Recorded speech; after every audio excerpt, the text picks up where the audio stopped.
सत श्री अकाल। मैं doctor Kamaljit Kaur Banga, officiating principal National College for Women Machhiwara. अज मैं तुहाडे सामने पंजाबी दे कहानीकार सुखजीत दी कहानी डमरू पेश करन लगी हाँ। उम्मीद है तुहानू जरूर पसंद आएगी। सो पेश है सुखजीत दी कहानी डमरू। इन्हीं दिनी बहुत उदास हो जाती सिमरन। ज्यों ज्यों बर्फ पवेगी त्यों त्यों उसकी उदासी बढ़ती जाएगी। पोटा पोटा गिट गिट फिर हथ हथ उच्ची हो रही बर्फ नाल सिमरन दुआले जादां दे कोट उसरते जाणगे। अख के उसने बारी बंद कर दी है। कॉफी कलर का भारा परदा खिंच दिता। वो अंदर परत आई। अंदर परदियां तो लैके बैडशीट तक डार्क कॉफी कलर है। उसका अपना कोट भी।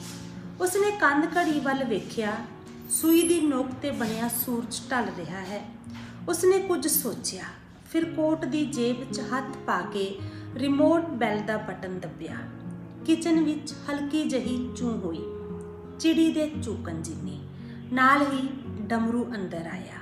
गोरा चिट्टा नेपाली गबरू, गठे शरीर वाला। वो पोले पैरी पर शोली तुरदा तुरदा सिमरन कोल आके थोड़ा जिहा झुकिया है। सिमरन ने अलमारी वाल इशारा किया। डमरू ने बिना आवाज़ अलमारी खोल विस्की दी बोतल कढ़ के मेज़ ते रखी है। सिमरन मेज कोल कुर्सी ते बैठ गई। डमरू गिलास तो लैके सिगरट पैकेट ते एस ट्रे इंज टकाउंदा है कि सारा कुछ सौखियां सिमरन दी पहुंच विच रहे। सिमरन बोतल नूं घूर रही है जिस विच अद्धी विस्की पहला ही पीती हुई है। वो फैसला नहीं कर पाउंदी कि बोतल नूं अद्धी खाली कहे जां अद्धी भरी हुई। उसनूं अपनी लंघ गई अद्धी जिंदगी याद आउंदी है। किस लेखे लगी जिंदगी व्यर्थ चली गई। उसके मत्थे ते वल पै गए। डमरू नूं अपनी भुल दा एहसास हो गया। इस तो पहला कि सिमरन बोतल नूं कंध नाल मारे, वो फुर्ती नाल बोतल उठा लैंदा है। नवीं बोतल कढ़ मेज़ ते रखदा है ते पूरे दा पूरा झुक के माफ़ी मंगदा है ते बाहर जाण दी आग्या भी। मूड खराब होण दे डरों सिमरन सिर हिला के मुस्कुराउण दा जतन करती है। अद्धी भरी जां खाली बोतल डमरू नाल ही बाहर लै जांदा है। अधूरी जां वरती हुई चीज़ सिमरन अपने कोल सह नहीं सकती। वो बोतल भी आप खोलती है औखी होके। पहला पहल मैडम नूं औखी हुंदी वेख डमरू परेशान हो जाया करता सी। हुण तां आदी हो गया है। आदी तां वो बहुत सारियां गल्लां दा ते कम्मां दा हो गया है, सिर्फ बोलण नूं छड्ड के। ढेर सारियां गल्लां करन वाले डमरू लई चुप रहना बहुत मुश्किल है। शुरू विच मैडम टोकदी तां वो औखा हुंदा, फिर जीभ टुकन दा फार्मूला काम आया सी। भावें जीभ दा दर्द उहदी जान कटदा रहिंदा। मैडम ने ही दस्सिया सी कि जदों बोलण तो ना रहा जावे तां जीभ ते दंदी वड्ड लिया कर जां जीभ दंदां थल्ले दब लिया कर। शुरू विच तां जीभ दंदां थल्ले ही रहिंदी, हुण जाके सौखी हुई है। सिमरन नूं इह तरीका उहदी मां ने सिखाया सी जदों उहदी गाउण दी आदत छुड़ाई सी। हुण भी वो यही तरीका वरतदी जदों कदे बीते नूं याद करना होवे जां यादां तो पिछा छुडवाउणा होवे। बेचारी जीभ दंदां थल्ले आ जाती है। डमरू अंदर आया। ट्रे विच भुन्ने हुए काजू ते वड्डा सारा डोंगा कुदरती बर्फ दा। सिमरन विस्की च बर्फ पावे ना पावे पर यह उसदे सामने रहनी चाहिदी है। ये इस सियाल दी पहली बर्फ है। पैग बना रही सिमरन मन ही मन आले दुआले तक फैली दुध चिट्टी बर्फ वेख रही है। बर्फ दा सागर ते सागर विच निक्का जिहा टापू, उसदा घर ते घर विच ओ ते उसदा डमरू। उहदे चेहरे ते मुस्कुराहट फैल गई। उन्हें अखां मीट के मन ही मन इस रुत दी पहली बर्फ दा स्वागत किया जिवें कदे इस बर्फ ने सिमरन दा स्वागत किया सी। चुप स्वागत। इन्नी चुप उदों जदों उसने बर्फ के इस स्वागत का हुंगारा भरन लई पलकां झपकियां सन तां पलकां दे झपकण की आवाज़ सुन के भी हैरान रह गई सी। हुण तां आदी हो गई है। उसने विस्की दियां कुछ घुट्टां भरियां, सिगरट बाल के आराम कुर्सी नाल ढो ला लई। कश खिੱਚਦਿਆਂ ਉਹ ਧੂਏ ਦੇ ਛੱਲੇ ਬਣਾਉਣ ਲੱਗੀ। ਛੱਲਿਆਂ ਵਿੱਚੋਂ ਕੁਝ ਸ਼ਕਲਾਂ ਬਣਨ ਲੱਗੀਆਂ। ਫਿਰ ਆਪ ਮੁਹਾਰੇ ਹੀ ਉਹਨਾਂ ਦਿਨਾਂ ਦੀਆਂ ਯਾਦਾਂ ਨੇ ਆਣ ਵਲਿਆ। ਉਹਨੇ ਦਿਨੀ ਪੰਜਾਬ ਦੇ ਇੱਕ ਕਸਬੇ ਵਿੱਚ ਵਸਦੇ ਸਨ। ਮਾਂ ਬਾਪ, ਛੋਟਾ ਭਰਾ ਤੇ ਅੱਕੀ। ਅੱਕੀ ਉਹਦਾ ਨਾਂ ਉਹਦੇ ਪਿਓ ਨੇ ਰੱਖਿਆ ਸੀ। ਨਾਨੀ ਦੱਸਦੀ, ਅੱਕੀਏ ਤੇਰੀ ਮਾਂ ਤੋਂ ਪਿੱਛੋਂ ਮੇਰੇ 4 ਧੀਆਂ ਹੋਰ ਹੋਈਆਂ ਸੀ। ਤੇਰੇ ਪਿਓ ਨੂੰ ਵਹਿਮ ਸੀ ਕਿ ਅੱਗੋਂ ਤੇਰੀ ਮਾਂ ਵੀ ਮੇਰੇ ਵਾਂਗੂ ਪੱਥਰ ਨਾ ਜੰਮ ਧਰੇ, ਤਾਂ ਹੀ ਪਹਿਲੀ ਧੀ ਤੋਂ ਅੱਕ ਕੇ ਉਸ ਦਾ ਨਾਂ ਅੱਕੀ ਰੱਖਿਆ ਸੀ। ਪਰ ਅੱਕੀ ਨੇ ਕਾਲਜ ਜਾਣ ਤੋਂ ਪਹਿਲਾਂ ਆਪਣਾ ਨਾਂ ਬਦਲ ਕੇ ਸਿਮਰਨ ਰੱਖ ਲਿਆ ਸੀ। ਘਰ ਵਿੱਚ ਦਾਦੇ ਤੋਂ ਮਗਰੋਂ ਪਿਓ ਦਾ ਰਾਜ ਸੀ। ਨਾ ਕਦੇ ਦਾਦੀ ਨੇ ਉੱਚਾ ਸਾਹ ਲਿਆ ਸੀ, ਨਾ ਮਾਂ ਨੇ। ਅੱਗੋਂ ਹੋਸ਼ ਸੰਭਾਲਦੀ ਸਿਮਰਨ ਨੂੰ ਵੀ ਤਾੜਨਾ ਕਰ ਦਿੱਤੀ ਗਈ ਸੀ। ਪਿਓ ਦੀ ਉਮਰ ਅਜੇ ਢਾਲੇ ਨਹੀਂ ਸੀ ਪਈ ਕਿ ਛੋਟਾ ਭਰਾ ਜਵਾਨੀ ਚੜ੍ਹਨ ਲੱਗਾ। 8ਵੀਂ 'ਚੋਂ 2 ਵਾਰੀ ਫੇਲ ਹੋ ਕੇ ਉਹ ਪਿਓ ਨਾਲ ਫੈਕਟਰੀ ਜਾਣ ਲੱਗਾ। ਉਸਨੇ ਹਰ ਤਰ੍ਹਾਂ ਪਿਓ ਦਾ ਲਹਿਜਾ ਅਪਣਾ ਲਿਆ ਸੀ, ਫੈਕਟਰੀ ਤੇ ਘਰ ਵਿੱਚ ਵੀ। ਸਿਮਰਨ ਵੱਡੀ ਸੀ ਤੇ BA ਤੱਕ ਹਰ ਕਲਾਸ ਵਿੱਚੋਂ ਫਸਟ ਆਉਂਦੀ ਰਹੀ ਸੀ। ਪਰ ਛੋਟੇ ਭਰਾ ਲਈ ਉਹ ਕੰਮ ਅਕਲ ਤੇ ਵਾਧੂ ਸ਼ੈ ਸੀ। ਉਹ ਤਾਂ ਮਾਂ ਨੂੰ ਵੀ ਅੱਖਾਂ ਕੱਢ ਲੈਂਦਾ ਸੀ ਪਿਓ ਦੀ ਰੀਸ ਤੇ ਸ਼ੈ ਨਾਲ। ਸਿਮਰਨ ਪੜ੍ਹ ਰਹੀ ਹੁੰਦੀ, ਉਹ ਆ ਕੇ ਲਾਈਟ ਬੁਝਾ ਦਿੰਦਾ ਤੇ ਹੁਕਮ ਚਾੜਦਾ, ਸੌ ਜਾ ਵੱਡੀਏ, ਪੜ੍ਹਾਕੇ ਹੋਰਾਂ ਨੂੰ ਵੀ ਸੌਣ ਦੇ, ਤੇਰੇ ਵਾਂਗੂ ਵਿਹਲੇ ਨਹੀਂ ਸਾਰੇ। ਆਪਣੇ ਤੋਂ 3 ਸਾਲ ਛੋਟੇ ਨਲਾਇਕ ਭਰਾ ਦੀਆਂ ਵਧੀਕੀਆਂ ਚੁਭਦੀਆਂ ਬਹੁਤ, ਪਰ ਘਰ ਵਿੱਚ ਕੁੜੀਆਂ ਉਭਾਸਰ ਨਹੀਂ ਸਕਦੀਆਂ ਸਨ। ਸਿਮਰਨ ਨੇ ਮਾਂ ਨੂੰ ਮੋਮਬੱਤੀ ਵਾਂਗ ਬਲਦਿਆਂ ਦੇਖਿਆ ਸੀ। ਸਵੇਰ 4 ਵਜੇ ਤੋਂ ਰਾਤ 11 ਵਜੇ ਤੱਕ ਮਾਂ ਕੜੀ ਲੱਤ ਰਹਿੰਦੀ। ਪਿਓ ਨਹਾ ਰਿਹਾ ਹੁੰਦਾ, ਮਾਂ ਤੌਲੀਆ ਫੜੀ ਬਾਥਰੂਮ ਦੇ ਬੂਹੇ ਤੇ ਖੜੀ ਹੁੰਦੀ। ਉਦੋਂ ਹੀ ਭਰਾ ਆਵਾਜ਼ ਮਾਰਦਾ, ਮਾਂ ਮੇਰੇ ਬੂਟ। ਮਾਂ ਸਾਹੋ ਸਾਈ ਹੋਈ ਭੱਜਦੀ ਰਹਿੰਦੀ।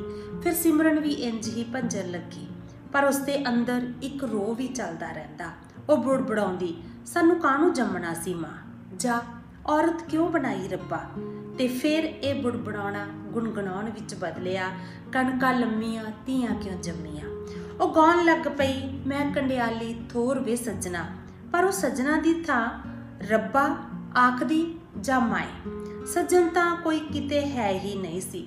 ਉਹ ਗਾਉਂਦੀ ਗਈ, ਸਹੇਲੀਆਂ ਵਿੱਚ, ਕਲਾਸ ਵਿੱਚ, ਫਿਰ ਕਾਲਜ ਦੀ ਸਟੇਜ ਤੇ। ਇੰਨਾ ਦਰਦ ਕਿ ਸਰੋਤੇ ਮਨ ਭਰ ਲੈਂਦੇ, ਪਰ ਮੇਘਨਾ ਨੇ ਰੋਕ ਦਿੱਤਾ ਸੀ। ਸਹੇਲੀ ਸੀ ਉਸਦੀ ਮੇਘਨਾ। ਸ਼ੀ ਵਾਜ਼ ਬੋਲਡ, ਬਹਾਦਰ ਕੁੜੀ, ਵਿਦਰੋਹੀ ਸੁਭਾਅ ਦੀ। ਕਹਿਣ ਲੱਗੀ, ਬਥੇਰਾ ਦਰਦ ਸਹਿ ਲਿਆ ਤੇ ਗਾ ਲਿਆ, ਬਥੇਰੇ ਦੁੱਖੜੇ ਰੋ ਲੈ, ਹੁਣ ਬਸ। ਉਹ ਰੋਹ ਭਰੇ ਗੀਤ ਗਾਉਣ ਲੱਗੀ। ਸਰੋਤੇ ਵਿਦਰੋਹੀ ਹੋ ਉੱਠਦੇ, ਪਰ ਸਾਰੇ ਰੋਹ ਦੇ ਬਾਵਜੂਦ ਉਹ ਦਰਦ ਤੋਂ ਪਾਸਾ ਨਾ ਵੱਟ ਸਕੀ। ਉਹ ਗੁਣਗੁਣਾਉਂਦੀ ਤੇ ਮਨ ਭਰ ਲੈਂਦੀ ਤੇ ਗੁਣਗੁਣਾਉਂਦੀ। ਉਸ ਨੂੰ ਪਤਾ ਨਾ ਲੱਗਦਾ ਕਿ ਉਸ ਦਾ ਕੀ ਗਵਾਚ ਗਿਆ ਹੈ, ਉਹ ਕਿਸ ਨੂੰ ਉਡੀਕਦੀ ਹੈ। ਅੰਦਰੋਂ ਕਿਤੋਂ ਹੌਂਕਾ ਉੱਠਦਾ ਤਾਂ ਉਸਦਾ ਸਾਰਾ ਵਜੂਦ ਹਿਲ ਜਾਂਦਾ। ਉਹ ਕੰਬ ਗਈ, ਅੰਦਰੋਂ ਹੌਂਕਾ ਉੱਠਿਆ। ਉਸਨੇ ਹੱਥ ਵਧਾ ਕੇ ਗਲਾਸ ਚੁੱਕਿਆ ਤੇ ਇੱਕੋ ਸਾਹੇ ਅੰਦਰ ਸੁੱਟ ਲਿਆ। ਨਵੀਂ ਸਿਗਰਟ ਬਾਲੀ ਹੈ, 2-4 ਕਸ਼ ਖਿੱਚੇ ਤੇ ਐਸ਼ ਟਰੇ ਵਿੱਚ ਮਸਲ ਦਿੱਤੀ ਸੀ। ਉਹਨੇ ਦਿਨੇ ਹੀ ਪ੍ਰੋਫੈਸਰ ਵਿਕਾਸ ਕਾਲਜ ਵਿੱਚ ਆਇਆ ਸੀ। ਨਵੀਂ ਨਿਯੁਕਤੀ, ਮੇਘਨਾ ਦੀ ਭੂਆ ਦਾ ਮੁੰਡਾ। ਉਸ ਰਾਹੀਂ ਨੇੜ ਹੋਇਆ ਸੀ। ਮੇਘਨਾ ਨੇ ਕਿਹਾ ਸੀ, ਵੀਰ ਜੀ ਤੁਸੀਂ ਪਹਿਲੇ ਹੋ ਜਿਸ ਨਾਲ ਸਿਮਰਨ ਨੇ ਗੱਲ ਕੀਤੀ ਹੈ, ਨਹੀਂ ਤਾਂ ਕਿਸੇ ਮੁੰਡੇ ਵੱਲ ਦੇਖਿਆ ਨਹੀਂ ਇਸਨੇ। ਸਿਮਰਨ ਨੂੰ ਜਾਪਿਆ ਜਿਵੇਂ ਉਹ ਇਸ ਨੂੰ ਹੀ ਉਡੀਕਦੀ ਹੋਵੇ, ਜਿਵੇਂ ਗਵਾਚਿਆ ਲੱਭ ਗਿਆ ਹੋਵੇ। ਉਹ ਸ਼ਰਮਾ ਗਈ ਸੀ ਜਾਂ ਡਰ ਗਈ, ਪਤਾ ਨਹੀਂ। ਉਹ ਘਰ ਨੂੰ ਭੱਜ ਆਈ ਸੀ। ਪਰ ਅੱਜ ਉਸਨੇ ਇਕੱਲੀ ਨੇ ਪੁਲ ਪਾਰ ਕਰ ਲਿਆ ਸੀ। ਕਸਬੇ ਵਿੱਚੋਂ ਵੱਡੀ ਨਹਿਰ ਲੰਘਦੀ ਸੀ। ਨਹਿਰੋਂ ਪਾਰ ਕਾਲਜ ਜਾਣ ਲਈ ਪੁਲ ਪਾਰ ਕਰਨਾ ਪੈਂਦਾ ਸੀ। ਸਿਮਰਨ ਕਦੇ ਇਕੱਲੀ ਪੁਲ ਤੋਂ ਨਾ ਲੰਘਦੀ, ਹਮੇਸ਼ਾ ਕਿਸੇ ਕੁੜੀ ਨੂੰ ਨਾਲ ਰੱਖਦੀ। ਉਹ ਆਖਦੀ, ਸਭ ਕੁਝ ਰੁਕਿਆ ਲੱਗਦਾ ਹੈ। ਵਰਿਆਂ ਤੋਂ ਕਿਉਂ, ਪੀੜ੍ਹੀਆਂ ਤੋਂ ਮੇਰੀ ਮਾਂ ਦੀ ਮਾਂ, ਮੇਰਾ ਭਰਾ, ਪਿਓ ਤੇ ਪਿਓ ਦਾ ਪਿਓ। ਉਹਨੂੰ ਸਾਹ ਚੜ ਜਾਂਦਾ। ਕੁੜੀਆਂ ਹੈਰਾਨ ਹੋ ਜਾਂਦੀਆਂ। ਉਹ ਆਖੀ ਜਾਂਦੀ, ਜਿਵੇਂ ਇੱਕੋ ਜਿਹਾ ਕੁਝ ਵਾਪਰੀ ਜਾਂਦਾ ਹੈ। ਸਮਾਂ ਇੱਕ ਥਾਂ ਖੜਾ ਹੈ, ਮੈਂ ਤਾਂ ਅੱਕ ਜਾਂਦੀ ਹਾਂ। ਬਸ ਪੁਲ ਪਾਰ ਕਰਦਿਆਂ ਜਦੋਂ ਪਾਣੀ ਵਗਦਾ ਵੇਖਦੀ ਹਾਂ ਤਾਂ ਲੱਗਦਾ ਹੈ ਕਿ ਸਮਾਂ ਚੱਲ ਰਿਹਾ ਹੈ ਤੇ ਮੇਰਾ ਜੀਅ ਤੁਰ ਰਹੇ ਸਮੇਂ ਦੇ ਨਾਲ ਤੁਰ ਜਾਣ ਨੂੰ ਕਰਦਾ ਹੈ। ਡਰ ਹੈ ਕਿਤੇ ਮੈਂ ਪੁਲ ਤੋਂ ਛਾਲ ਨਾ ਮਾਰ ਦਿਆਂ। ਕੁਝ ਕੁੜੀਆਂ ਹੱਸ ਪੈਂਦੀਆਂ, ਕੁਝ ਡਰ ਜਾਂਦੀਆਂ। ਪਰ ਉਸ ਦਿਨ ਸਮਾਂ ਜਿਵੇਂ ਹਰ ਥਾਂ ਚੱਲ ਪਿਆ ਸੀ। ਸਦੀਆਂ ਤੋਂ ਅਹਿਲ ਖੜੇ ਜਾਪਦੇ ਬਰੋਟੇ ਦੇ ਪੱਤਿਆਂ 'ਚੋਂ ਵੀ ਗੀਤ ਸੁਣਦੇ ਸਨ। ਉਸ ਨੂੰ ਰੁਕੀ ਹੋਈ ਜ਼ਿੰਦਗੀ ਨੂੰ ਜਿਵੇਂ ਖੰਭ ਲੱਗ ਗਏ ਹੋਣ। ਉਹ ਉੱਡਦੀ ਉੱਡਦੀ ਘਰ ਨੂੰ ਆ ਰਹੀ ਸੀ, ਗਾਉਂਦੀ ਹੋਈ। ਉਸ ਨੂੰ ਨਹੀਂ ਸੀ ਪਤਾ ਕਿ ਮੁਹੱਲੇ ਦੇ ਮੋੜ ਤੇ ਹੋਰ ਮੁਸਟੰਡਿਆਂ ਵਿੱਚ ਉਸ ਦਾ ਭਰਾ ਵੀ ਖੜਾ ਸੀ। ਘਰ ਆਉਂਦਿਆਂ ਹੀ ਉਹ ਗਰਜਿਆ, ਇਹ ਲਤਾ ਮੰਗੇਸ਼ਕਰ। ਦੀਦੀ, ਭੈਣ ਜਾਂ ਸਿਮਰਨ ਤਾਂ ਉਸਨੇ ਅੱਗੇ ਵੀ ਕਦੀ ਨਹੀਂ ਸੀ ਕਿਹਾ, ਪਰ ਅੱਜ ਤਾਂ ਗਲ ਵੱਢ ਕੇ ਬੰਬੇ ਨੂੰ ਪਾਰਸਲ ਕਰ ਦੂੰ ਜੇ ਅੱਜ ਤੋਂ ਬਾਅਦ ਤੇਰੇ ਮੂੰਹੋਂ। ਵੇ ਕੀ ਹੋਇਆ ਕੀ ਹੈ? ਮਾਂ ਬਾਲੀ ਡਰ ਗਈ ਸੀ। ਇਹਨੂੰ ਪੁੱਛ ਵੱਡੀ ਕਲਾਕਾਰ ਨੂੰ, ਮੈਥੋਂ ਨਹੀਂ ਲੋਕਾਂ ਦੀਆਂ ਗੱਲਾਂ ਸੁਣੀਆਂ ਜਾਂਦੀਆਂ। ਤੇ ਉਹ ਫੈਕਟਰੀ ਤੁਰ ਗਿਆ ਸੀ। ਪਿਓ ਨੂੰ ਉਸਨੇ ਕੀ ਕਿਹਾ ਪਤਾ ਨਹੀਂ, ਪਰ ਪਿਓ ਨੇ ਆਉਂਦਿਆਂ ਹੀ ਮਾਂ ਨਾਲ ਕੁੱਤੇ ਖਾਣੀ ਕੀਤੀ ਸੀ। ਸਿਮਰਨ ਸਾਹਮਣੇ ਨਹੀਂ ਸੀ ਹੋਈ, ਮਾਂ ਨੂੰ ਰੋਂਦੀ ਸੁਣਦੀ ਰਹੀ। ਦੂਜੇ ਦਿਨ ਮਾਂ ਨੇ ਰੋਂਦੀ ਰੋਂਦੀ ਨੇ ਹੀ ਕਾਲਜ ਜਾਣ ਤੋਂ ਡੱਕ ਦਿੱਤਾ ਸੀ। ਸਿਮਰਨ ਰੁਕ ਗਈ ਸੀ, ਜਿੱਦ ਨਹੀਂ ਸੀ ਕੀਤੀ। ਮੇਘਨਾ ਆਈ ਸੀ ਪਤਾ ਲੈਣ ਤਾਂ ਸਿਮਰਨ ਨੇ ਬਿਨਾਂ ਲੁਕ ਲੁਕਾ ਦੇ ਦੱਸ ਦਿੱਤਾ ਕਿ ਉਹ ਅੱਜ ਤੋਂ ਬਾਅਦ ਕਾਲਜ ਨਹੀਂ ਜਾਵੇਗੀ। ਪਰ ਤੇਰੀ ਐਮਏ ਖਸਮਾਂ ਨੂੰ ਖਾਂਦੀ ਐਮਏ, ਮੈਂ ਮਾਂ ਨੂੰ ਰੋਂਦੀ ਨਹੀਂ ਵੇਖ ਸਕਦੀ। ਪਰ ਤੂੰ ਇਹ ਦੱਸ ਮੇਘਨਾ, ਜਿਹੜੀਆਂ ਕੁੜੀਆਂ ਕਾਲਜ ਨਹੀਂ ਜਾਂਦੀਆਂ ਉਹ ਖਰਾਬ ਨਹੀਂ ਹੁੰਦੀਆਂ? ਤੂੰ ਖਰਾਬ ਹੋਣਾ ਹੈ? ਮੇਘਨਾ ਆਪਣੇ ਸੁਭਾਅ ਮੁਤਾਬਕ ਹੱਸੀ ਸੀ। ਕਾਹਨੂੰ ਮੇਘਨਾ, ਬਸ ਐਵੇਂ ਮਨ 'ਚ ਰੋਸ ਜਿਹਾ ਆਉਂਦਾ ਹੈ। ਕਿਉਂ? ਬੇਗਨਾਹ ਨੂੰ। ਉਹ ਗਵਾਚੀ ਜਿਹੀ ਬੋਲੀ ਸੀ। ਕੋਈ ਦਰਦ ਉਹਦੇ ਹੋਠਾਂ ਤੇ ਆ ਗਿਆ ਸੀ। ਉਦਣ ਪਹਿਲੇ ਦਿਨ ਮਾਂ ਨੇ ਗਾਉਣ ਤੋਂ ਵਰਜਿਆ ਸੀ। ਉਹ ਕੁਝ ਗੁਣਗੁਣਾਉਣ ਲੱਗੀ, ਪਰ ਜੀਭ ਦੰਦਾਂ ਥੱਲੇ ਆ ਗਈ। ਝੁੰਝਲਾ ਕੇ ਉਸਨੇ ਪੈਗ ਬਣਾ ਲਿਆ। ਵੱਡਾ ਸਾਰਾ ਘੁੱਟ ਭਰ ਕੇ ਮੂੰਹ 'ਚ ਹੀ ਫੇਰ ਰਹੀ ਸੀ, ਜਿਵੇਂ ਜੀਭ ਨੂੰ ਟਕੋਰ ਕਰ ਰਹੀ ਹੋਵੇ। ਜੀਭ ਨੂੰ ਸਕੂਨ ਮਿਲ ਰਿਹਾ ਸੀ। ਉਸਦੇ ਚਿਹਰੇ ਤੇ ਤਸੱਲੀ ਭਰੀ ਮੁਸਕਾਨ ਫੈਲ ਰਹੀ ਸੀ। ਜਦੋਂ ਉਹ ਵੱਡੀ ਹੋ ਰਹੀ ਸੀ, ਉਦੋਂ ਦਾਦੇ ਤੇ ਪਿਓ ਦੇ ਚੰਗੇ ਮੰਦੇ ਬੋਲਾਂ ਮੂਹਰੇ ਦਾਦੀ ਅਤੇ ਮਾਂ ਨੂੰ ਚੁੱਪ ਵੇਖ ਕੇ ਸੋਚਿਆ ਕਰਦੀ ਸੀ, ਔਰਤ ਤੇ ਮਰਦ ਦੇ ਹੋਰਾਂ ਫਰਕਾਂ ਨਾਲ ਇੱਕ ਫਰਕ ਇਹ ਵੀ ਹੁੰਦਾ ਹੈ ਕਿ ਔਰਤ ਦੇ ਕੰਨ ਹੁੰਦੇ ਨੇ ਤੇ ਮਰਦ ਦੀ ਜ਼ੁਬਾਨ। ਤਾਂ ਹੀ ਹੁਣ ਆਪਣੇ ਘਰ ਵਿੱਚ ਕਿਸੇ ਮਰਦ ਦੇ ਬੋਲ ਨਹੀਂ ਸੁਣ ਸਕਦੀ। ਉਹ ਬੋਲ ਤਾਂ ਉੱਕਾ ਹੀ ਨਹੀਂ ਜਿਹੜੇ ਉਸਦੇ ਨਾਨਾ, ਦਾਦਾ ਤੇ ਪਿਓ ਬੋਲਿਆ ਕਰਦੇ ਸੀ। ਉਨੀ ਦਿਨੀ ਮੇਘਨਾ ਦਾ ਬੜਾ ਸਹਾਰਾ ਸੀ। ਮੇਘਨਾ ਉਸਨੂੰ ਇੱਧਰ ਉੱਧਰ ਦਾ ਬਹੁਤ ਕੁਝ ਦੱਸਦੀ, ਦੁਨੀਆ ਭਰ ਦੀਆਂ ਖਬਰਾਂ ਦਿੰਦੀ ਤੇ ਪ੍ਰੋਫੈਸਰ ਵਿਕਾਸ ਨੂੰ ਵੀ ਮਿਲਾ ਦਿੰਦੀ। ਉਹ ਬਹੁਤ ਪਿਆਰ ਕਰਦਾ ਸੀ ਸਿਮਰਨ ਨੂੰ, ਜੋ ਪਿਆਰ ਦੀਆਂ ਗੱਲਾਂ ਕਰਦਾ ਸੀ। ਉਹ ਦੂਜਿਆਂ ਤੋਂ ਵੱਖਰਾ ਜਾਪਦਾ, ਔਰਤ ਦੀ ਆਜ਼ਾਦੀ ਬਾਰੇ ਬੋਲਦਾ, ਮਰਦ ਦੀ ਕਬਜ਼ੇ ਦੀ ਭਾਵਨਾ ਬਾਰੇ ਆਖਦਾ, ਔਰਤ ਵਸਤੂ ਨਹੀਂ ਹੁੰਦੀ। ਉਹਨਾਂ ਦੀਆਂ ਕਿੰਨੀਆਂ ਹੀ ਦੁਪਹਿਰਾਂ ਮੇਘਨਾ ਦੇ ਘਰ ਲੰਘਦੀਆਂ। ਇੱਕ ਵਾਰ ਉਹ ਘਰ ਵੀ ਆਇਆ। ਪਿਓ ਤੇ ਭਰਾ ਦੇ ਪਿੱਛੋਂ ਮਾਂ ਉਹਨੂੰ ਦੇਖ ਕੇ ਬੜਾ ਖੁਸ਼ ਹੋਈ ਸੀ, ਪਰ ਜਿੰਨਾ ਚਿਰ ਰਿਹਾ ਮਾਂ ਪੱਤੇ ਵਾਂਗੂ ਕੰਬਦੀ ਰਹੀ। ਉਹ ਖਾਣ ਪੀਣ ਦੀ ਚੀਜ਼ ਲੈਣ ਜਾਂਦੀ, ਬੀਹੀ 'ਚ ਨਿਗਾਹ ਮਾਰ ਆਉਂਦੀ। ਅਜਿਹੇ ਇੱਕ ਮੌਕੇ ਪ੍ਰੋਫੈਸਰ ਨੇ ਸਿਮਰਨ ਦੀ ਬਾਂਹ ਫੜ ਕੇ ਨਾਲ ਬਿਠਾ ਲਿਆ। ਇੰਜ ਹੱਕ ਨਾਲ ਕੋਲ ਬਿਠਾਉਣਾ ਉਹਨੂੰ ਬੜਾ ਚੰਗਾ ਲੱਗਿਆ। ਉਸਨੇ ਬੇਝਿਜਕ ਕਿਹਾ, ਮੈਨੂੰ ਲੈ ਚੱਲ ਵਿਕਾਸ, ਆਪਣੇ ਨਾਲ ਕਿਤੇ ਦੂਰ ਲੈ ਚੱਲ। ਇਹ ਹੁਣ ਪ੍ਰੋਫੈਸਰ ਹੱਥੋਂ ਉਸਦੀ ਬਾਂਹ ਛੁੱਟ ਗਈ। ਉਹ ਤਰਪਕ ਕੇ ਖੜਾ ਹੋ ਗਿਆ। ਫਿਰ ਜਿਵੇਂ ਲੱਤਾਂ ਨੇ ਭਾਰ ਨਾ ਝੱਲਿਆ ਹੋਵੇ, ਉਹ ਮੁੜ ਬੈਠ ਗਿਆ। ਤੂੰ ਮੈਨੂੰ ਚੰਗਾ ਲੱਗਦਾ ਵਿਕਾਸ, ਹੋਰਾਂ ਨਾਲੋਂ ਵੱਖਰਾ। ਮੈਂ ਕਿਸੇ ਵੀ ਮਰਦ ਨਾਲ ਨਰਕ ਨਹੀਂ ਭੋਗਣਾ। ਮੇਰੀ ਹੋਣੀ ਦਾ ਮੈਨੂੰ ਪਤਾ ਹੈ। ਮੇਰੀ ਹੋਣੀ ਵਗਦਾ ਪਾਣੀ ਹੈ। ਤੂੰ ਮੈਨੂੰ ਲੈ ਚੱਲ। ਸਿਮਰਨ ਨੇ ਇੱਕ ਤਰ੍ਹਾਂ ਤਰਲਾ ਕੀਤਾ, ਪਰ ਪ੍ਰੋਫੈਸਰ ਸਮਝਾਉਣੀਆਂ ਤੇ ਉੱਤਰ ਆਇਆ, ਲਿਸਨ ਆਈ ਸੇ, ਇੱਜ਼ਤ, ਸਰਵਿਸ, ਦੇਖ ਹੌਲੀ ਹੌਲੀ ਸਭ ਠੀਕ ਹੋ ਜਾਏਗਾ।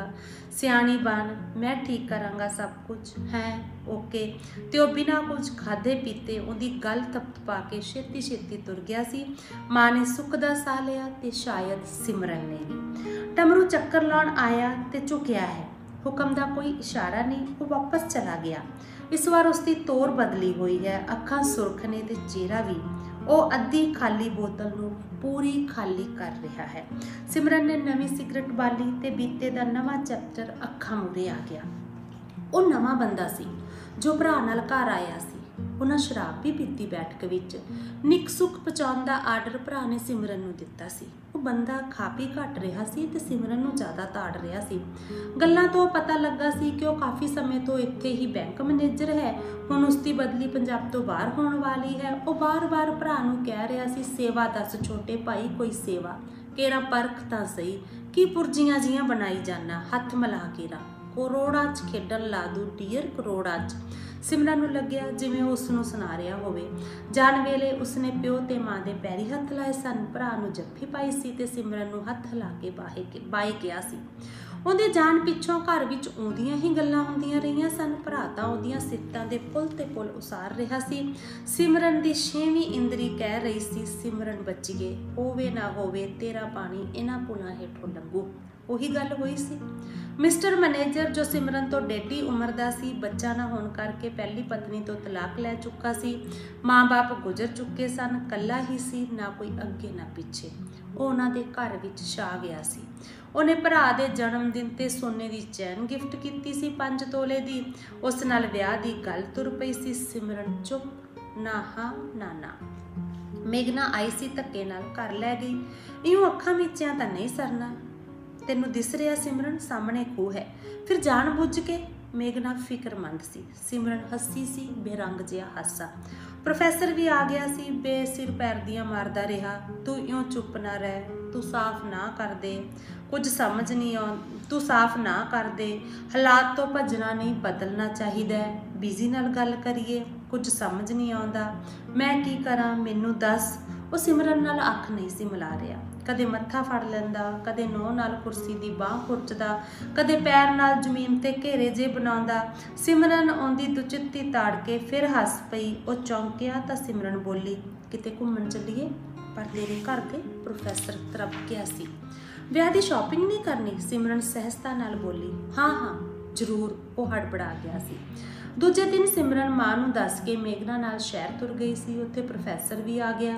ਸਿਮਰਨ ਨੇ ਸ਼ਾਪਿੰਗ ਘੱਟ ਤੇ ਖਰਮਸਤੀ ਵੱਧ ਕੀਤੀ ਸੀ। ਉਹ ਦੁਕਾਨਦਾਰਾਂ ਤੱਕ ਨੂੰ ਮਖੌਲ ਕਰਦੀ ਰਹੀ ਸੀ। ਜਿਸ ਚੀਜ਼ ਨੂੰ ਜੀ ਕਰਦਾ ਉਹ ਖਾਂਦੀ ਤੇ ਖਵਾਉਂਦੀ ਰਹੀ। ਖੱਟਾ, ਮਿੱਠਾ, ਨਮਕੀਨ, ਤੱਤਾ, ਠੰਡਾ, ਜੀਵਨ ਦੇ ਜੋ ਸਵਾਦ ਉਸ ਨਹੀਂ ਸਨ ਚੱਖੇ, ਅੱਜ ਸਭ ਚੱਖਣੇ ਚਾਹੁੰਦੀ ਸੀ ਉਹ। ਮੇਘਨਾ ਦਾ ਦੋਸਤ ਅਚਾਨਕ ਮਿਲ ਗਿਆ ਜਾਂ ਘਰੋਂ ਪ੍ਰੋਗਰਾਮ ਬਣਾ ਕੇ ਗਏ ਸੀ ਉਹ, ਪਰ ਸਿਮਰਨ ਲਈ ਚੰਗਾ ਹੀ ਹੋਇਆ। ਉਹ ਪ੍ਰੋਫੈਸਰ ਨਾਲ ਇਕੱਲੀ ਰਹਿਣਾ ਚਾਹੁੰਦੀ ਸੀ। ਆਪਣੀ ਮਰਜ਼ੀ ਦੀਆਂ, ਚਾਹਤ ਦੀਆਂ ਰੱਜ ਕੇ ਗੱਲਾਂ ਕਰਨੀਆਂ ਚਾਹੁੰਦੀ ਸੀ, ਪਰ ਪ੍ਰੋਫੈਸਰ ਡਰ ਗਿਆ। ਉਹਨੇ ਮਨੋਵਿਗਿਆਨ ਦੀ ਲੀਹਾਂ ਤੇ ਚੱਲਦਿਆਂ ਇਹ ਸਿੱਟਾ ਕੱਢਿਆ ਕਿ ਸਿਮਰਨ ਜੀਵੇਗੀ ਨਹੀਂ। ਅੱਵਲ ਤਾਂ ਅੱਜ ਰਾਤ ਹੀ ਨਹੀਂ, ਵਿਆਹ ਤੋਂ ਪਹਿਲਾਂ ਤਾਂ ਜ਼ਰੂਰ ਮਰ ਜਾਵੇਗੀ। ਉਸਨੇ ਕਿਹਾ ਸੀ, ਦੇਖ ਸਿਮਰਨ, ਮੌਤ ਕਿਸੇ ਚੀਜ਼ ਦਾ ਹੱਲ ਨਹੀਂ, ਖੁਦਕੁਸ਼ੀ ਬੁਜ਼ਦਿਲ ਕਰਦੇ ਆ। ਸਿਮਰਨ ਉਹਦੀ ਗੱਲ ਟੋਕ ਕੇ ਬੋਲੀ ਸੀ, ਕੁਝ ਸੂਟ ਇੱਥੇ ਸੀਨੇ ਦੇ ਦਈਏ, ਉਹ ਲੈਣ ਦੇ ਬਹਾਨੇ 2 ਦਿਨਾਂ ਬਾਅਦ ਫੇਰ ਆ ਜਾਾਂਗੇ। ਇੰਨਾ ਸੁਣ ਕੇ ਪ੍ਰੋਫੈਸਰ ਦਾ ਮਨੋਵਿਗਿਆਨ ਧਰਿਆ ਧਰਾਇਆ ਰਹਿ ਗਿਆ।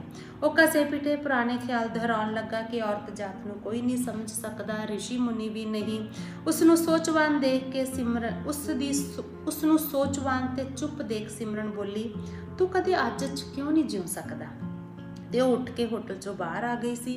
ਘਰ ਪਿਓ ਤੇ ਭਰਾ ਔਖੇ ਹੋਏ ਤਾਂ ਮਾਂ ਨੇ ਇਹ ਕਹਿ ਕੇ ਟਾਲ ਦਿੱਤਾ, ਕੁੜੀਆਂ ਕਤਰੀਆਂ ਦੀਆਂ 100 ਪਰਦੇ ਦੀਆਂ ਚੀਜ਼ਾਂ ਹੁੰਦੀਆਂ ਜਿਹੜੀਆਂ ਉਹ ਸਹੇਲੀ ਨਾਲ ਜਾ ਕੇ ਖਰੀਦ ਸਕਦੀ ਸੀ।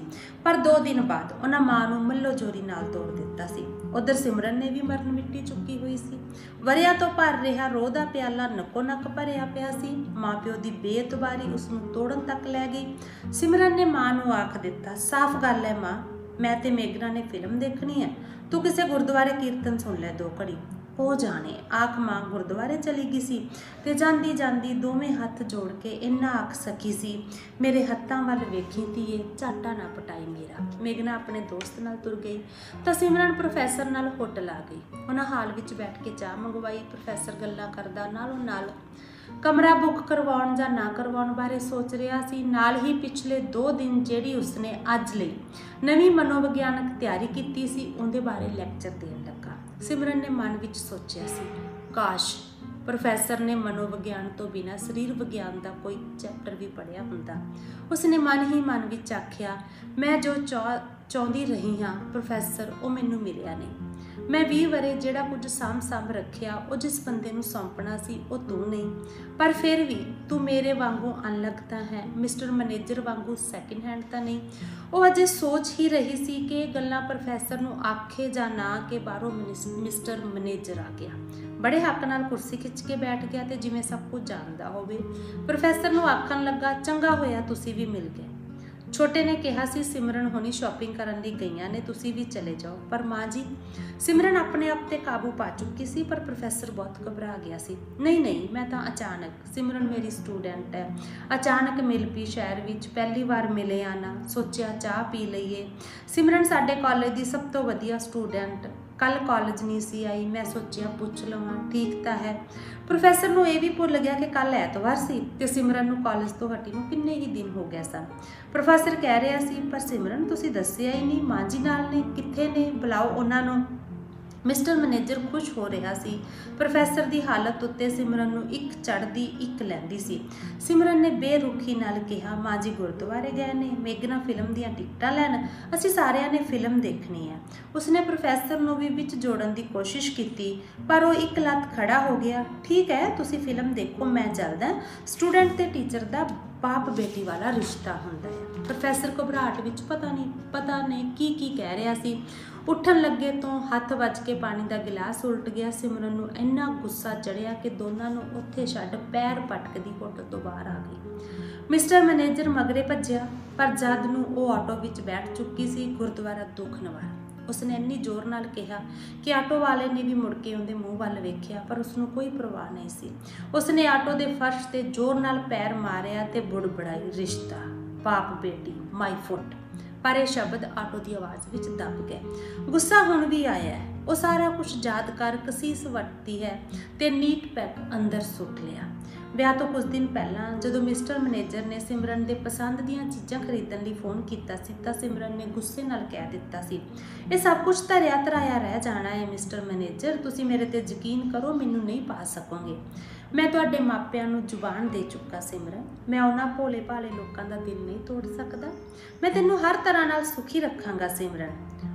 वो आवाज़ विच आज़ाजी लिया रहा सी पर सिमरन ने उसका खजरापन फड़ लिया सी।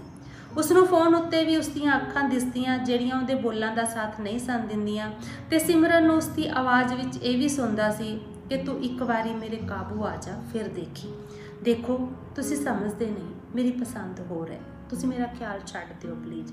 सिमरन ने सचमुच अधीनगी नाल कहा सी पर अगों वो बोलिया, ये मेरा नहीं तुहाडे घरदिआं दा फैसला है, मैं तां हुण विआह करवाउणा ही नहीं सी पर मैं बापू जी ते बीजी नूं जवाब नहीं दे सकदा।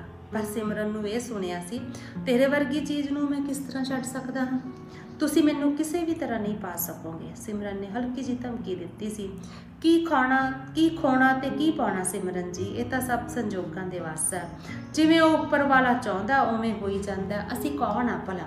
सिमरन नूं इंज सुनिया सी कि जिस चीज़ नूं पाउण दा ख्याल मैं कर लैंदा हाँ उसनूं पा के ही रहिंदा हाँ। सिमरन ने बिना कुछ कह फोन कट दिता। घंटी फिर वजी, उही सी, ना सिमरन फोन ना रखना, मेरी गल सुन लै प्लीज़, इसनूं धमकी ना समझना।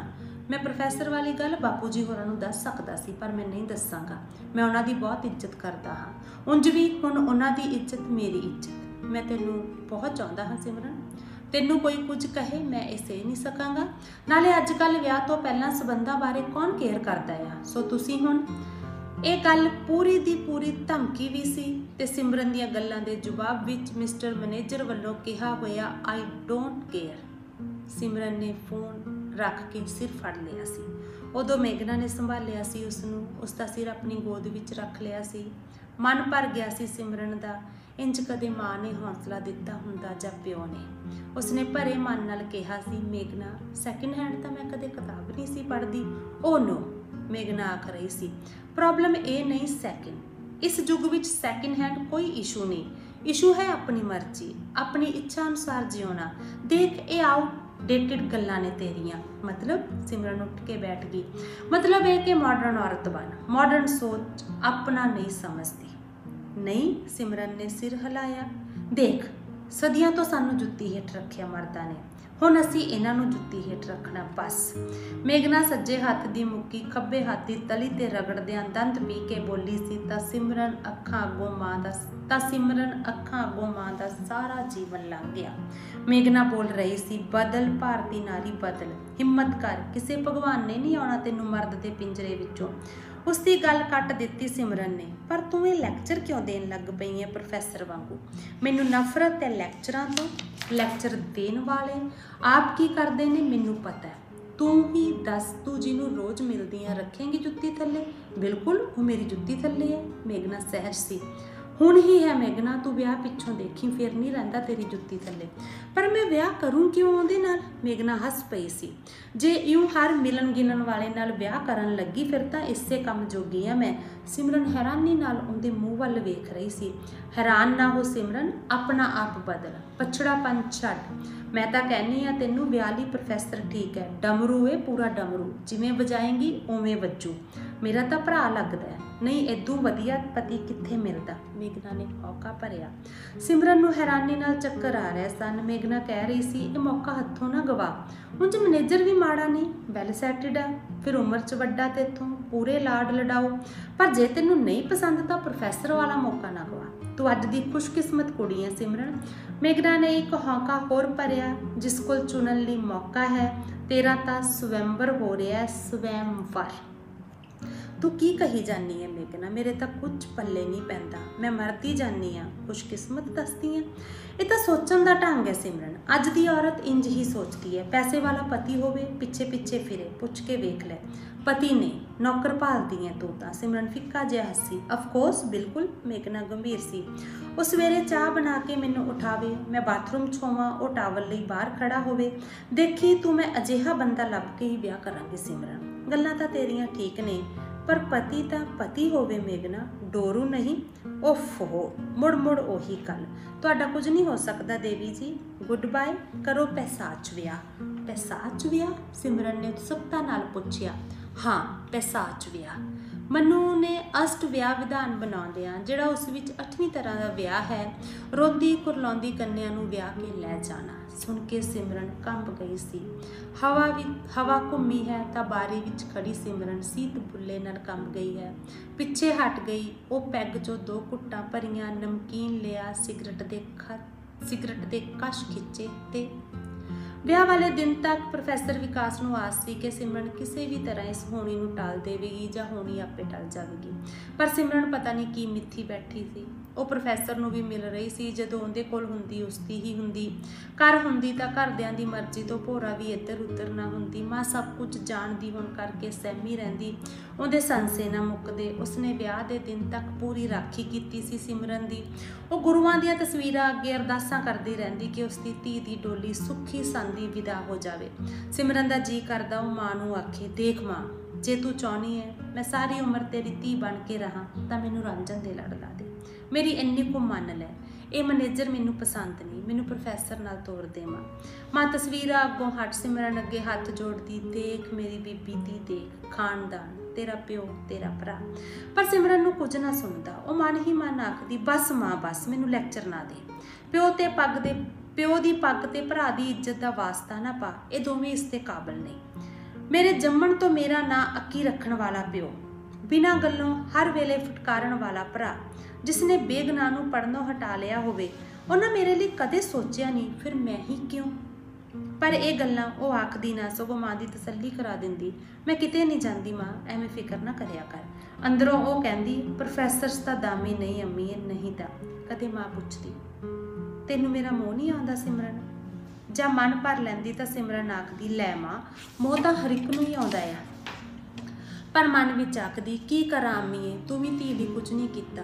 ਜੋ ਤੂੰ ਕੀਤਾ ਉਹ ਤਾਂ ਆਪਣੇ ਬੱਚਿਆਂ ਲਈ ਜਾਨਵਰ ਵੀ ਕਰਦੇ ਆ, ਪਾਲ ਪੋਸ ਕੇ ਉਡਾਰ ਕਰਤਾ, ਉਹ ਵੀ ਕਰ ਹੀ ਦਿੰਦੇ ਨੇ। ਪਤਾ ਨਹੀਂ ਕਿਉਂ ਹੱਸ ਪਈ ਸਿਮਰਨ। ਹੱਸਦੀ ਹੱਸਦੀ ਨੇ ਅੱਖਾਂ ਭਰ ਲਈਆਂ ਤੇ ਮਨ ਵੀ। ਮਾਂ ਯਾਦ ਆ ਗਈ ਸ਼ਾਇਦ। ਵਿਆਹ ਵਾਲੇ ਦਿਨ ਪਿਓ ਤੇ ਭਰਾ ਬਾਰੇ ਸਾਫ਼ ਆਖ ਦਿੱਤਾ ਸੀ ਮਾਂ ਨੂੰ, ਮਾਂ ਇਹਨਾਂ ਦੋਵਾਂ ਨੂੰ ਕਹਿ ਦੇ ਝੂਠੇ ਹੇਜ਼ ਨਾ ਦਿਖਾਉਣ। ਜਦੋਂ ਚੀਜ਼ ਦਾ ਮੁੱਲ ਵੱਟ ਲਈਏ ਉਹ ਆਪਣੀ ਨਹੀਂ ਰਹਿੰਦੀ। ਇੰਨਾ ਕਹਿੰਦੀ ਨਹੀਂ, ਉਹਦੀ ਧਾਰ ਨਿਕਲ ਚੱਲੀ ਸੀ, ਪਰ ਉਹਨੇ ਮੂੰਹ ਫੇਰ ਕੇ ਹੌਕੇ ਨਾਲ ਹੀ ਸਾਰ ਲਿਆ। ਉਦੋਂ ਥੋੜ੍ਹੀ ਦੇਰ ਪਹਿਲਾਂ ਹੀ ਪਤਾ ਲੱਗਿਆ ਸੀ, ਮੇਘਨਾ ਨੇ ਹੀ ਦੱਸਿਆ ਸੀ ਕਿ ਮਿਸਟਰ ਮੈਨੇਜਰ ਨੇ ਭਰਾ ਦੇ ਨਾਂ ਬਹੁਤ ਵੱਡਾ ਲੋਨ ਮਨਜ਼ੂਰ ਕੀਤਾ ਸੀ। ਉਦੋਂ ਪਹਿਲੇ ਦਿਨ ਪਿਓ ਤੇ ਭਰਾ ਵੱਲੋਂ ਅੱਖਾਂ ਕੱਢਣ ਦੇ ਜਵਾਬ ਵਿੱਚ ਉਸ ਨੀਵੀਂ ਨਹੀਂ ਪਾਈ ਸੀ। ਅੱਖਾਂ ਕੱਢੀਆਂ ਸਨ, ਕੁਝ ਕਿਹਾ ਨਹੀਂ ਸੀ। ਉਂਝ ਮਨ 'ਚ ਬਹੁਤ ਕੁਝ ਸੀ ਕਿ ਆਖੇ, ਤੁਸੀਂ ਅੱਖਾਂ ਕੱਢਣ ਦਾ ਹੱਕ ਗਵਾ ਲਿਆ। ਹੁਣ ਮੈਂ ਤੁਹਾਡੀ ਨਹੀਂ, ਮਿਸਟਰ ਮੈਨੇਜਰ ਦੀ ਮਾਲਕੀ ਹਾਂ। ਲੋਨ ਵੱਟੇ ਗਹਿਣੇ ਤਾਂ ਮੈਂ ਹੀ ਪਈ ਹਾਂ। ਸੋਚਿਆ ਸੀ ਭਰਾ ਨੂੰ ਆਖੇ, ਭੈਣਾਂ ਦਾ ਸੌਦਾ ਕਰਨ ਵਾਲੇ ਭਰਾ ਗੁੱਸਾ ਨਹੀਂ ਸਿਆਣਪ ਵਰਤਦੇ ਆ। ਪਰ ਉਹ ਚੁੱਪ ਰਹੀ। ਉਸਨੇ ਕੋਈ ਵੀ ਸ਼ਗਨ ਜਾਂ ਰਸਮ ਚੱਜ ਸੁਰ ਨਾਲ ਨਹੀਂ ਸੀ ਕੀਤਾ। ਰਿਸ਼ਤੇਦਾਰ ਹੈਰਾਨ ਸਨ। ਸਿਮਰਨ ਇਸ ਨਾਟਕ ਦੀ ਨਾਇਕਾ ਹੁੰਦੀ ਵੀ ਦਰਸ਼ਕ ਬਣੀ ਹੋਈ ਸੀ। ਉਂਝ ਉਸਦੇ ਜੀਅ ਵਿੱਚ ਖੌਰੂ ਪੈਂਦਾ ਸੀ। पल्ले तैंडे लागी वाले शब्द तो खिज उठदी सी। ਉਹਦਾ जी कीता आखे पल्ले लगन नूं मैं लंगड़ी हाँ, ਇਹਦੇ वर्गी हाँ, ਇਹਦੇ बराबर दी धिर, फिर ਇਹਦੇ हत्थ च मेरा हत्थ क्यों नहीं दिंदे। पर वो बोली नहीं सी। उंज उसने विदा होने वेले सारिਆਂ ਨੂੰ हैरान ही नहीं परेशान भी कर दिता सी। ਉਹ ना प्यो ਨੂੰ मिली, ना भरा ਨੂੰ, ना मां ਦੇ गल लग के रोई। मेघना ਨੂੰ जफ्फी पाई ते ਉਹਦੇ ਕੰਨ 'ਚ ਕਿਹਾ, प्रोफैसर सोचदा मैं मर जू। पहला सोचिया सी कि अज जदों गड्डी पुल तो लंघू छाल मार दूंगी, पर हुण नहीं। अगों उसने मन 'ਚ किहा, मारू उस व्यापारी नूं जिहड़ा लोन नाल मैनूं खरीद के लै चलिया। मेघना दे नाल घुटदियां उसते मोढे थपथपाए सन। ਉਹ मां समेत कुछ होरनां दीआं अखां 'ਚ वगदे सच्चे झूठ दे पुल थल्लिओं लंघदे पाणीआं नूं पिछे छड्ड आई सी। ਉਹ बारी बंद करन लई उठी। बाहर शाम उतर आई सी। पहाड़ी शाम बहुत इकल्ली ते उदास हुंदी है। पहाड़ी शाम ठंडी जग। उदासी ने चुफेरियों घेर लिया सिमरन नूं। पता नहीं क्यों वो बारी विच ही खलोती रह गई, बाहर देखदी होई। मिस्टर मैनेजर इंज वरता कर रहा सी जिवें कोई वड्डी जंग जित लई होवे। भावें बिना संग शर्म तो सिमरन दा रुखा वरता उसनूं दुखी करदा सी, पर 5 फुट 8 इंच लंबी 20 वरियां दी बेहद सुनक्खी मुटियार नाल विआह करना उसनूं सब कुछ भुला दिंदा ते ओह पागलां वांग सिमरन वल वेखी जांदा। वारे वारे जाण वाली निगाह। पर सिमरन ने मिथ लिया सी कि ना इस तो प्रभावित होना ते ना रिएक्ट करना। राती जदों उसने सिमरन दे सामने सुहाग रात नूं जीवन दी अति महत्वपूर्ण रात दसदियां किन्ना ही कुछ आखिया, तो सिमरन ने बिना उत्तेजित होया इंज सुन लिया जिवें क्लास विच नागरिक शास्त्र दे लैक्चर सुन लैंदी सी। उदों तां हद ही हो गई जदों छित्था जिहा पैंदिआं मिस्टर मैनेजर ने जिंदगी दे सब तो महत्वपूर्ण कारज नूं निपटाया ते बदला लैण लई सिमरन नूं आखिया, आखिर मैं तैनूं पा ही लिया सिमरन, मैं तां नहीं समझदी। उदों वो इन्नी सहज सी कि उसनूं खुद नूं भी हैरानी होई सी। यह कुछ तां मैं ते विकास अक्सर ही करदे सन ते ओह बाथरूम चली गई सी। ਇਹ ਪਹਿਲੀ ਵੱਡੀ ਸੱਟ ਸੀ ਜੋ ਸਿਮਰਨ ਨੇ ਮਿਸਟਰ ਮੈਨੇਜਰ ਨੂੰ ਮਾਰੀ ਸੀ ਤੇ ਉਸਦੀ ਤੜਫ ਨੇ ਸਿਮਰਨ ਨੂੰ ਬਹੁਤ ਰਾਹਤ ਦਿੱਤੀ ਸੀ। ਫਿਰ ਤਾਂ ਇੱਕ ਦੌਰ ਸ਼ੁਰੂ ਹੋ ਗਿਆ ਸੀ ਸਾੜਨ ਤੇ ਸੜਨ ਦਾ। ਮਿਸਟਰ ਮੈਨੇਜਰ ਦੀ ਬਦਲੀ ਇਸ ਪਹਾੜੀ ਪ੍ਰਦੇਸ਼ ਵਿੱਚ ਹੋ ਗਈ ਸੀ। ਉਸ ਨੂੰ ਆਸ ਸੀ ਕਿ ਪੰਜਾਬੋਂ ਦੂਰ ਪਹਾੜੀ ਮਾਹੌਲ ਵਿੱਚ ਸਿਮਰਨ ਬਦਲ ਜਾਵੇਗੀ। ਉਸਨੇ ਚੰਗਾ ਘਰ ਲੈ ਲਿਆ। ਬਰਫਾਂ ਲੱਦੇ ਪਹਾੜ, ਸੇਬਾਂ ਦੇ ਬਗੀਚੇ, ਖੁਰਮਾਨੀ ਤੇ ਪਲਮ ਦੇ ਰੁੱਖਾਂ ਨੂੰ ਜਦੋਂ ਫੁੱਲ ਖਿੜਦੇ, ਇਹ ਸਭ ਦੇਖ ਪੱਥਰਾਂ ਵਿੱਚ ਵੀ ਜ਼ਿੰਦਗੀ ਧੜਕ ਪੈਂਦੀ। ਪਰ ਸਿਮਰਨ ਜ਼ਿੰਦਗੀ ਮਾਣਨ ਲਈ ਮਿਸਟਰ ਮੈਨੇਜਰ ਨਾਲ ਨਹੀਂ ਸੀ ਆਈ। ਉਸਨੇ ਤਾਂ ਜਿਵੇਂ ਪੂਰੀ ਮਰਦ ਜਾਤ ਤੋਂ ਬਦਲਾ ਲੈਣਾ ਸੀ ਤੇ ਉਹ ਬਦਲਾ ਲੈਣ ਲੱਗੀ। ਪਹਿਲਾ ਸੁਨੇਹਾ ਪਿਓ ਤੇ ਭਰਾ ਲਈ ਸੀ कि वह उनके लिए मर गए तो वह उन्होंने माँ को उसने कुछ ना कहा, चंगा ना माड़ा। वो दौर दुखों का दौर सी। इस दौर में सिमरन ने मिस्टर मैनेजर को पुज के मानसिक कष्ट दिते, उस तो रज के शरीरक कष्ट लै ते जानिया कि मानसिक कष्ट के सामने शरीरक कष्ट कुछ भी नहीं होंदे। वो बाहरों आउंदी, मिस्टर मैनेजर पुछदा, इन्नी देर कित्थे लाई? वो बेपरवाही नाल कहंदी, इत्थे प्रोफैसर विकास आया होया अजकल, उस कोल रुक गई सा। की वो कुत्ता इत्थे भी आ गया? हाँ आना ही सी, उस मिल आई जार नूं कुत्तीए। वो मुस्कुराउंदी तां उठदा ते उसनूं कुੱਟਣ लग पैंदा। वो चपेड़ मारदा तां सिमरन कहंदी, उहदे चुम्मना अगे तेरियां चपेड़ां, उहदे एक चुम्मन पिछे तेरियां हज़ारां चपेड़ां खा सकदी हां। वो पागल हो जांदा, कुੱਟਦਾ कुੱਟਦਾ हफ जांदा, दारू पींदा ते बेसुध हो के पै जांदा। सिमरन दा पोर पोर दुखदा, पर इस दर्द विच उसनूं कोई स्वाद आउंदा। कई बार उसनूं भी लगन लगदा जिवें सचमुच ही विकास ने उसनूं चुम्मिया होवे। कदे वो देर नाल आउंदी तां मिस्टर मैनेजर पुछदा, रोटी? वो हस पैंदी, की दस्सां अज एक मुंडा मिल गया, उसदियां अखां ते बुੱਲ जमा ही विकास वर्गे। उस धक्के नाल ही डिनर करवा दिता। मैं मना ही नहीं कर सकी, सगों आउण वेले उसने मेरा हत्थ चुम लिया। तां गुस्से नाल पगलाया मिस्टर मैनेजर उठदा ते बलदी सिगरट नाल उसदा हत्थ लू दिंदा।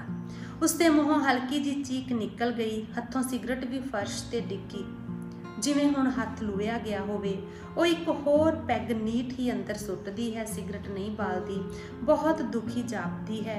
दुख भरे दिन याद आउण ते भी दुखी करदे ने। एक पैग होर पा के उस बोतल नूं घोखिया, अद्धियों वध खाली हो गई उसकी जिंदगी वांगू। किस लेखे लगी उसकी जिंदगी ते ये दारू? बस सवेरे एक सिर दर्द दे जाएगी ते बस। वो पैग अंदर सुटदी है ते थक गए सन दोवें, मिस्टर मैनेजर कुट के ते सिमरन झूठ बोल के। ਦੋਵੇਂ ਕਿਸੇ ਫੈਸਲੇ ਤੇ ਪੁੱਜਣਾ ਚਾਹੁੰਦੇ ਸਨ। ਸਿਮਰਨ ਨੂੰ ਖਬਰ ਮਿਲੀ ਸੀ ਕਿ ਪ੍ਰੋਫੈਸਰ ਵਿਕਾਸ ਦਾ ਵਿਆਹ ਹੋ ਗਿਆ ਤੇ ਮੇਘਨਾ ਦਾ ਪਿਛਲੇ 6 ਮਹੀਨਿਆਂ ਤੋਂ ਕੁਝ ਪਤਾ ਨਹੀਂ। ਕੋਈ ਕਹਿੰਦਾ ਬੰਬੇ ਚਲੀ ਗਈ, ਕੋਈ ਕਹਿੰਦਾ ਆਪਣੇ ਕਿਸੇ ਯਾਰ ਨਾਲ ਭੱਜ ਗਈ, ਕੋਈ ਦੱਸਦਾ ਨਹਿਰ 'ਚ ਛਾਲ ਮਾਰ ਕੇ ਮਰ ਗਈ। ਦੋਵਾਂ ਖਬਰਾਂ ਨੇ ਸਿਮਰਨ ਨੂੰ ਬਹੁਤ ਉਦਾਸ ਕਰ ਦਿੱਤਾ। ਉਹ ਮਿਸਟਰ ਮੈਨੇਜਰ ਨੂੰ ਬਿਲਕੁਲ ਛੱਡ ਦੇਣਾ ਚਾਹੁੰਦੀ ਸੀ ਜਾਂ ਅਪਣਾ ਲੈਣਾ ਚਾਹੁੰਦੀ ਸੀ। ਉਸ ਦਿਨ ਵੀ ਉਹ ਦੇਰ ਨਾਲ ਘਰ ਆਈ ਸੀ। ਉਹ ਐਵੇਂ ਹੀ ਭਟਕਦੀ ਰਹੀ ਸੀ ਉੱਚੇ ਨੀਵੇਂ ਥਾਵਾਂ ਤੇ। ਉਸ ਦਿਨ ਅੰਦਰ ਵੜਦਿਆਂ ਕੋਈ ਤਬਦੀਲੀ ਮਹਿਸੂਸ ਹੋਈ ਸੀ ਸਿਮਰਨ ਨੂੰ। ਤਾਜ਼ੇ ਫੁੱਲਾਂ ਦੀ ਮਹਿਕ ਆਈ ਸੀ, ਬੈੱਡ ਸ਼ੀਟ ਬਦਲੀ ਹੋਈ ਸੀ। ਮਿਸਟਰ ਮੈਨੇਜਰ ਬਿਨਾਂ ਸ਼ਰਾਬ ਪੀਤੇ ਤੋਂ ਉਸ ਨੂੰ ਉਡੀਕ ਰਿਹਾ ਸੀ। ਉਹਦੇ ਲਈ ਆਪ ਪਾਣੀ ਲੈ ਕੇ ਆਇਆ। ਸਿਮਰਨ ਹੈਰਾਨ ਸੀ ਪਰ ਅੰਦਰੋਂ ਕਿਤੋਂ ਖੁਸ਼ ਹੋਈ ਸੀ। ਬਹੁਤ ਚੰਗਾ ਲੱਗਿਆ ਉਸ ਨੂੰ। ਸਿੰਮੀ, ਸਿਮਰ ਇੰਜ ਉਹ ਪਹਿਲਾਂ ਪਹਿਲ ਬੁਲਾਇਆ ਕਰਦਾ ਸੀ, ਪਰ ਸਿਮਰਨ ਚਿੜ ਜਾਂਦੀ ਸੀ। ਅੱਜ ਪਿਆਰਾ ਲੱਗਿਆ ਸੀ ਇਹ ਸੰਬੋਧਨ। ਲੈ ਪਾਣੀ ਪੀ ਲੈ ਸਿੰਮੀ, ਮੈਂ ਚਾਹ ਲੈ ਕੇ ਆਉਣਾ। ਪ੍ਰੋਫੈਸਰ ਵਿਕਾਸ ਦਾ ਵਿਆਹ ਹੋ ਗਿਆ। ਸਿਮਰਨ ਨੇ ਪਤਾ ਨਹੀਂ ਕਿਉਂ ਦੱਸਿਆ ਸੀ ਉਸ ਨੂੰ। ਅੱਛਾ, ਚਲੋ ਚੰਗਾ ਹੋਇਆ। ਕਹਿੰਦਾ ਕਹਿੰਦਾ ਉਹ ਰੁਕ ਗਿਆ ਸੀ ਤੇ ਗੱਲ ਬਦਲ ਕੇ ਬੋਲਿਆ, ਤੈਨੂੰ ਕੀ ਲੱਗਦਾ ਹੈ ਖੁਸ਼ ਰਹੂ ਉਹ? ਇੱਥੇ ਹੀ ਆਇਆ ਹੋਇਆ ਉਹ ਹਨੀਮੂਨ ਮਨਾਉਣ। ਪਤਾ ਨਹੀਂ ਕਿਉਂ ਸਿਮਰਨ ਨੇ ਝੂਠ ਬੋਲਿਆ ਸੀ। ਅੱਛਾ, ਕੱਲ ਘਰ ਬੁਲਾ ਲਈਏ ਉਹਨਾਂ ਨੂੰ, ਮਿਸਟਰ ਮੈਨੇਜਰ ਨੇ ਕਿਹਾ। ਤਾਂ ਉਸਨੂੰ ਇੰਨਾ ਸਹਿਜ ਵੇਖ ਕੇ ਸਿਮਰਨ ਅਸਹਿਜ ਹੋਣ ਲੱਗੀ। ਇਕੱਠੇ ਨਹੀਂ ਆਉਣ ਲੱਗੇ ਉਹ ਤਾਂ ਅੱਜ ਵੀ ਮੇਰੇ ਨਾਲ ਰਿਹਾ। ਉਹ ਬੈਠੀ ਰਹੀ ਇਕੱਲੀ ਹੋਟਲ ਵਿੱਚ। ਕੱਲ ਵੀ ਅਸੀਂ ਉੱਪਰ ਘੁੰਮਣ ਜਾ ਰਹੇ ਹਾਂ, ਮੈਂ ਤੇ ਵਿਕਾਸ। ਕਹਿੰਦੀ ਉਹ ਬਾਥਰੂਮ ਵਿੱਚ ਚਲੀ ਗਈ। ਅੱਜ ਪਹਿਲੀ ਵਾਰ ਮਿਸਟਰ ਮੈਨੇਜਰ ਸਾਹਮਣੇ ਝੂਠ ਬੋਲਦੇ ਉਸਨੂੰ ਚੰਗਾ ਨਹੀਂ ਸੀ ਲੱਗ ਰਿਹਾ ਤੇ ਉਹ ਟੂਟੀ ਖੋਲ ਕੇ ਪਾਣੀ ਦੇ ਸ਼ੋਰ ਵਿੱਚ ਰੱਜ ਕੇ ਰੋਈ ਸੀ। ਉਹ ਮੂੰਹ ਹੱਥ ਧੋ ਕੇ ਬਾਹਰ ਆਈ ਤਾਂ ਮਿਸਟਰ ਮੈਨੇਜਰ ਦੀ ਇਹ ਕਹਿਣ ਦੀ ਹਿੰਮਤ ਨਹੀਂ ਹੋਈ ਕਿ ਖਾਣਾ ਇਕੱਠੇ ਖਾਵਾਂਗੇ, ਮੈਂ ਤੇਰੇ ਪਸੰਦ ਦੀ ਮਸ਼ਰੂਮ ਬਣਾਈ ਹੈ। ਉਹ ਦੋਵੇਂ ਆਪੋ ਆਪਣੀ ਥਾਂ ਜਾਗਦੇ ਪਏ ਸੁੱਤੇ ਹੋਣ ਦਾ ਢੋਂਗ ਕਰਦੇ ਰਹੇ ਸਾਰੀ ਰਾਤ। ਉਂਝ ਉਸ ਰਾਤ ਸਿਮਰਨ ਨੇ ਫੈਸਲਾ ਕੀਤਾ ਸੀ ਕਿ ਕੱਲ ਸਵੇਰੇ ਸਭ ਸੱਚੋ ਸੱਚ ਦੱਸ ਕੇ ਸਮਝੌਤਾ ਕਰ ਲੈਣਾ ਹੈ। ਸਵੇਰੇ ਜਦੋਂ ਇਹ ਸੈਰ ਤੋਂ ਪਰਤਣਗੇ ਉਹ ਘਰ ਸੁਵਾਰੇਗੀ ਤੇ ਚਾਹ ਬਣਾ ਕੇ ਕਹੇਗੀ, ਲਓ ਬਲਰਾਜ ਚਾਹ ਲਓ। ਮਿਸਟਰ ਮੈਨੇਜਰ ਕਹਿੰਦੀ ਅੱਕ ਗਈ ਸੀ ਉਹ, ਪਰ ਉਸ ਕੱਲ ਨੇ ਕਦੇ ਨਹੀਂ ਸੀ ਆਉਣਾ ਤੇ ਨਾ ਹੀ ਆਈ। ਬਲਰਾਜ ਸਵੇਰੇ ਸੈਰ ਕਰਨ ਲਈ ਘਰੋਂ ਨਿਕਲੇ, ਮੁੜ ਵਾਪਸ ਨਹੀਂ ਪਰਤੇ। ਡੈਡ ਬਾਡੀ ਆਈ ਸੀ ਉਹਨਾਂ ਦੀ। ਕੋਈ ਕਹਿੰਦਾ ਕੋਈ ਗੱਡੀ ਫੇਟ ਮਾਰ ਗਈ ਸੀ। ਸਿਮਰਨ ਬਹੁਤ ਰੋਈ ਸੀ ਬਲਰਾਜ ਲਈ। ਬਲਰਾਜ ਤੋਂ ਵੀ ਵੱਧ ਉਸ ਬੱਚੇ ਲਈ ਰੋਈ ਸੀ ਜਿਸ ਬੱਚੇ ਨੂੰ ਬਲਰਾਜ ਨੂੰ ਦੱਸੇ ਬਿਨਾਂ ਡਾਕਟਰ ਦੀਆਂ ਕੈਂਚੀਆਂ ਦੇ ਹਵਾਲੇ ਕਰ ਆਈ ਸੀ। ਹੁਣ ਉਹ ਕਦੇ ਬਹੁਤ ਝੁਰਦੀ। ਬਲਰਾਜ ਵਾਲੀ ਮਿਲੀ ਨੌਕਰੀ ਕਰਦਿਆਂ ਗਿਲਟੀ ਫੀਲ ਕਰਦੀ। ਫਿਰ ਕਦੇ ਆਪਣੇ ਆਪ ਨੂੰ ਜਸਟੀਫਾਈ ਕਰਨ ਲੱਗਦੀ ਕਿ ਔਰਤ ਜਿਸ ਨੂੰ ਪਿਆਰ ਕਰਦੀ ਹੈ ਉਸ ਦਾ ਬੱਚਾ, ਔਰਤ ਜਿਸ ਨੂੰ ਪਿਆਰ ਨਹੀਂ ਕਰਦੀ ਉਸ ਦਾ ਬੱਚਾ ਕਿਉਂ ਜੰਮੇ। ਫਿਰ ਆਪ ਹੀ ਆਪਣੇ ਆਪ ਨੂੰ ਪੁੱਛਦੀ ਕਿ ਪ੍ਰੋਫੈਸਰ ਦਾ ਬੱਚਾ ਜੰਮੇ ਜਿਸ ਵਿੱਚ ਗਟਸ ਹੀ ਨਹੀਂ। ਉਹ ਮੇਘਨਾ ਨੂੰ ਯਾਦ ਕਰਦੀ, ਦੱਸ ਮੇਘਨਾ, ਮੈਂ ਬੱਚਾ ਕਿਸ ਦਾ ਜੰਮਾ, ਡਮਰੂ ਦਾ? ਇਹ ਸਵਾਲ ਸਿਮਰਨ ਦੇ ਚੁਫੇਰੇ ਫੇਰਦਾ। ਜਿੱਥੇ ਪਲਕ ਝਪਕਣ ਦੀ ਆਵਾਜ਼ ਵੀ ਸੁਣਦੀ ਹੈ, ਉਸ ਚੁੱਪ ਵਿੱਚ ਡਮਰੂ ਦੇ ਵੱਜਣ ਦਾ ਕੰਨ ਪਾੜਵਾਂ ਸ਼ੋਰ ਸੁਣਦਾ ਹੈ ਸਿਮਰਨ ਨੂੰ, ਜਿਸ ਵਿੱਚ ਕਿੰਨੇ ਹੀ ਸਵਾਲ ਤਾਂਡਵ ਨੱਚਦੇ ਨੇ। ਸਿਮਰਨ ਦਾ ਅੰਤਰਮਨ ਸਾਗਰ ਮੰਥਨ ਦੀ ਅਵਸਥਾ 'ਚ ਪੁੱਜਦਾ ਹੈ। ਅੰਦਰ ਕਿਤੇ ਬਿਜਲੀ ਵਾਂਗੂ ਕਿਸੇ ਜਵਾਬ ਦਾ ਉੱਤਰ ਲਿਸ਼ਕ ਜਾਂਦਾ ਹੈ।